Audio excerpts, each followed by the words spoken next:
Hello, my people. It don't boss. It don't happen again. If I dey talk now, they'll say, at that university, they support your people. Now you they talk again. I no want talk anything for this video. We still there for the matter. And the matter still they go on. About Mr. Nnamdi Kanu. Make I not go talk too much because the video dey long. I best follow me. Watch the video, see what it happen. Leave your comment for the comment station. From Ada Universe TV, my people, I go see you again for the next video. Thank you guys and God bless. One love. I beg, help me share the video. Make the whole world still see what it happen. Me not be saying I me they talking. I beg, could follow me watch this video. Thank you guys and God bless. One love. Bye bye. Please, that is the camera. The camera is too close. You are blocking us. Yes.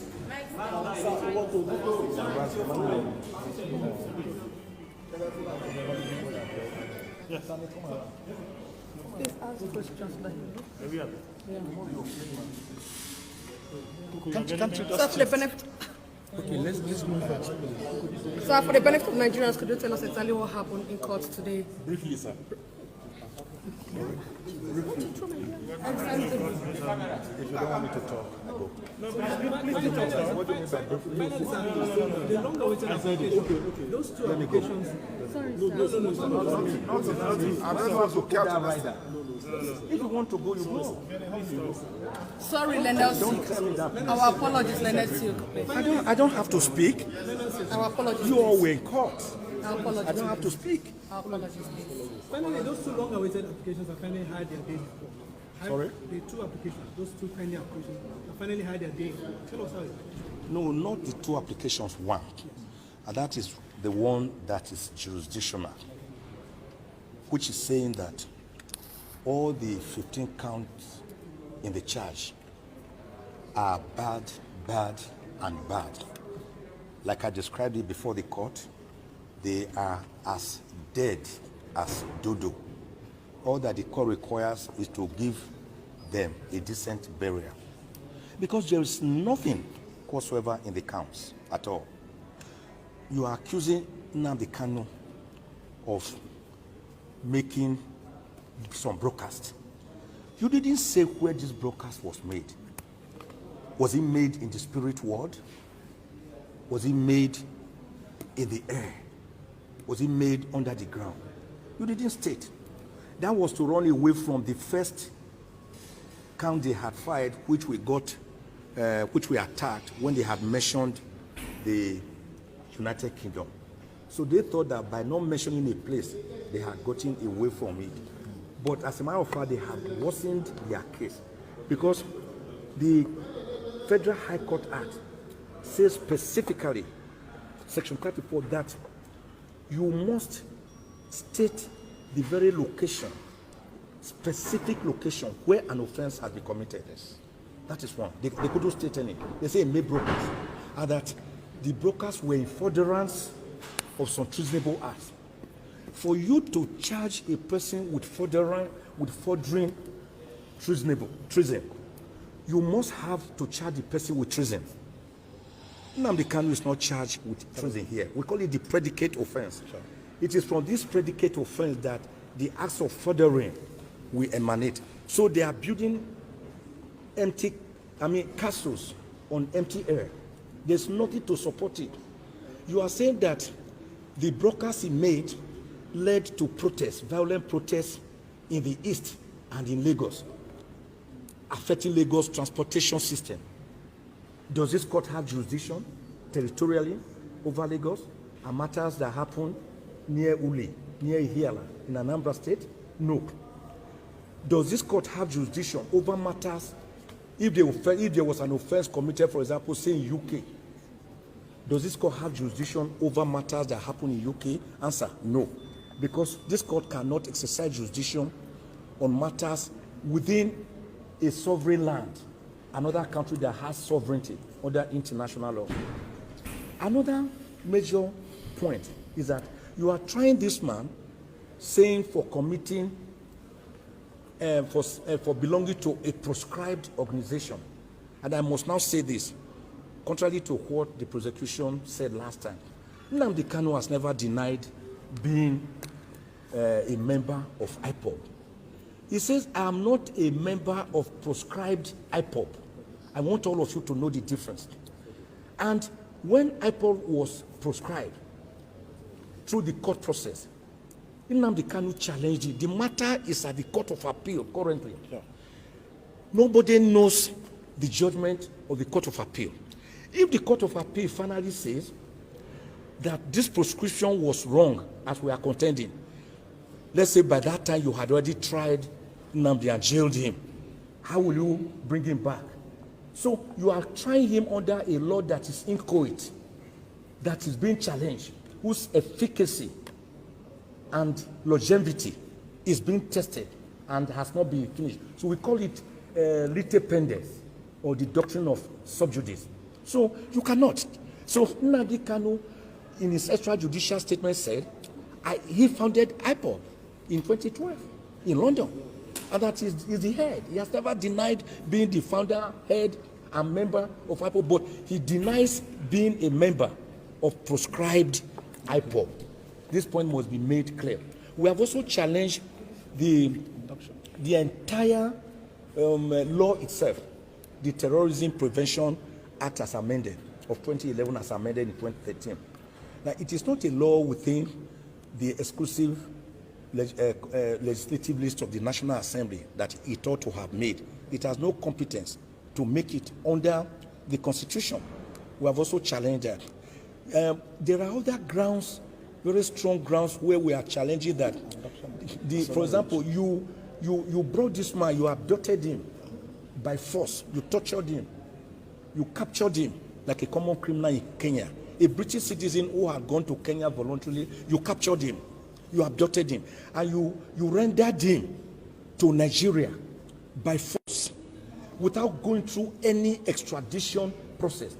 And all the laws governing this matter, like Article 12, sub 4, Article 34 of the African Charter on Human and People's Rights, like sections 4 to 6 of the terrorism and other acts within the Commonwealth jurisdiction, and even Part 5A of the guidelines issued pursuant to the African Charter on Human and People's Rights, say that before you can try a person for an offense, you have to show that the person was rendered freely and voluntarily, lawfully, to your country from the country where he was, maybe as a fugitive or as a visitor. But Nnamdi Kanu was captured in Kenya and brought here extrajudicially to Nigeria to face trial. That cannot make any count based on that to stand. It is like saying that you can destroy a person ahead so as to have the chance to try the person. So we raise some very fundamental steps. And in any case, in any event, the entire 34 grounds that we fight, the entire affidavit and better affidavit, including points of law, they could never deny any of them. They just did what you call general denial by saying the prosecution denies the affirmance in your affidavit. What are you saying to it? What did they say to the fact that Nnamdi Kanu was extrajudicially rendered and renditioned to Nigeria? They don't have a word. What do they say to the fact that this case is on appeal and you cannot charge a person on a law that is still inchoate? They have nothing to say. What do they say when we said that this court has no jurisdiction? Because you have not said that the law was breached here. You are saying it was breached in another country and it had ricocheting effects here. Where is the predicate offense, which is terrorism, which you did not charge him for? They have nothing to say. So everything they have here is hollow, and hollow. And that is why we are telling the court to strike out the 15-count charge, discharge and acquit Nnamdi Kanu, let him breathe the fresh air of Nigeria, and let him go home a free man. So a quick one, you brought the issue about his glasses up in court, that you're scared he may go blind. Could you give us an insight into? Yes, and also the clothes. Yes, in 2015. In 2015, when the trial first started, Nnamdi Kanu's glasses were sealed. and they are still with the DSS. Till date, he has no glasses. So when he now ran abroad for his jail life, when the military invaded his home at Afaraoku, Ibeko, Umuahia in Abia State on the 14th of September 2017, he escaped by the whiskers of his hair. True, he was just lucky. Don't forget that on that day, 28 unarmed civilians, innocent civilians, were gruesomely murdered. So he escaped. And that's the person you are saying jumped bail. What you jump bail when instead of coming to court for trial, you voluntarily escape. But when you escape, when you run away from death, that cannot be jumping bail. Nnamdi Kanu would have died. So when he now went to London, where he's also a British citizen, he had another glass, which again was seized from him and broken when he was captured in Kenya like a common criminal and forcefully renditioned to Nigeria. So today he has no glasses to use. So the court now has ordered the DSS to ensure that he gets his glasses. Then on the issue of clothes, if I'm here, Ejiofor, and the younger brother of Nnamdi Kanu and others have taken clothes to him 3 times, and they will refuse to take the clothes. It's today we are hearing for the first time that the reason is that one of the clothes had the motif of a lion. That is a lion. We all know this. Ishagu, this Igbo clothes. I have some of them. Some have elephant, lion, tiger, giraffe. Some have cock. Some have antelope. So it wasn't meant to intimidate the court or to make any point. So we are hearing today that they won't want that kind of clothes. And the court has made it clear that it is better, instead of wearing a cloth that has that motif, he should wear plain clothes. The design of which is still left to him, it should be plain. It could be black, red, white, green, yellow, sky blue. It doesn't matter. And we also agree to that effect. That from now onwards, the cloth we give to him will be plain clothes. We didn't know that was the headache of the DSS. According to what the director said, he said it goes against their procedure. And Nnamdi Kanu, like the obedient young man he is, he nodded and told the court that I agree. I will do as you have said. So it wasn't really an issue at all. But I think, to me, that was a red herring to escape from the fact that they have continuously breached the orders of this court to allow him to have his clothes. So now I've directed Ifeanyi Ejiofor to provide other clothes for him that do not have the motif of a lion or a tiger.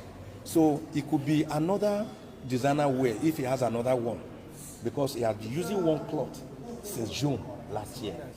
That is not good for any human being at all. The repetitiveness alone is itself a problem when you continue to wear the same cloth.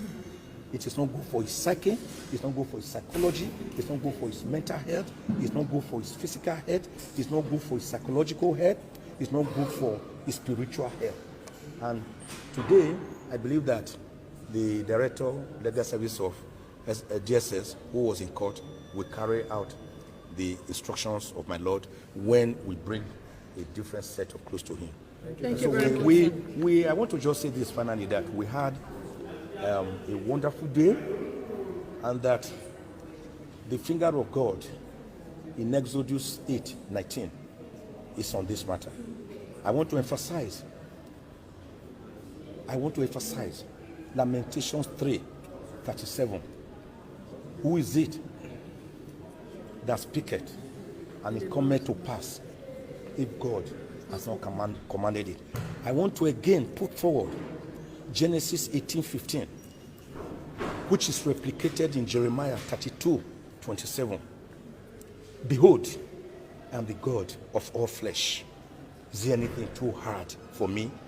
We have handed over this case to God, and God, that same God who parted the Red Sea for the Israelites to pass through and close it against Pharaoh and his Egyptian terrorist is still alive, healthy, and well on the throne. Thank you.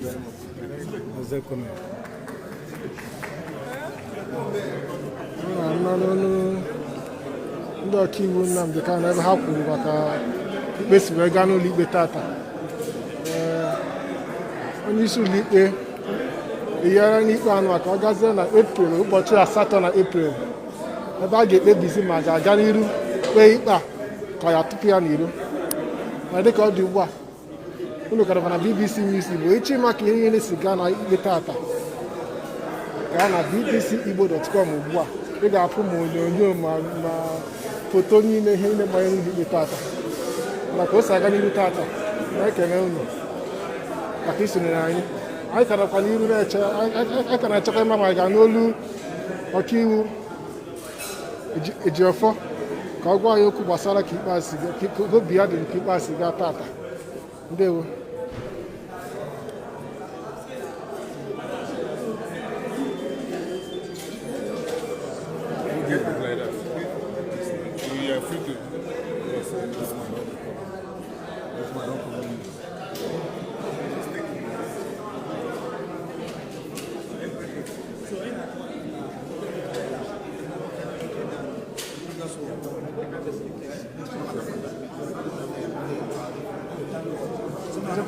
Today's court hearing is perfectly okay, and they compared the previous one, and they are heading forward, they're moving forward for the greater.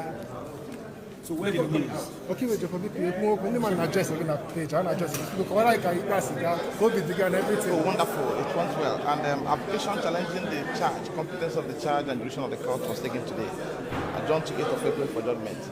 Of course, in that application, we raised fundamental issue the court actually requested to look into, taking some time to look into it, because we raised a number of issues, challenging even the laws they relied upon on the framing the 15-count charge.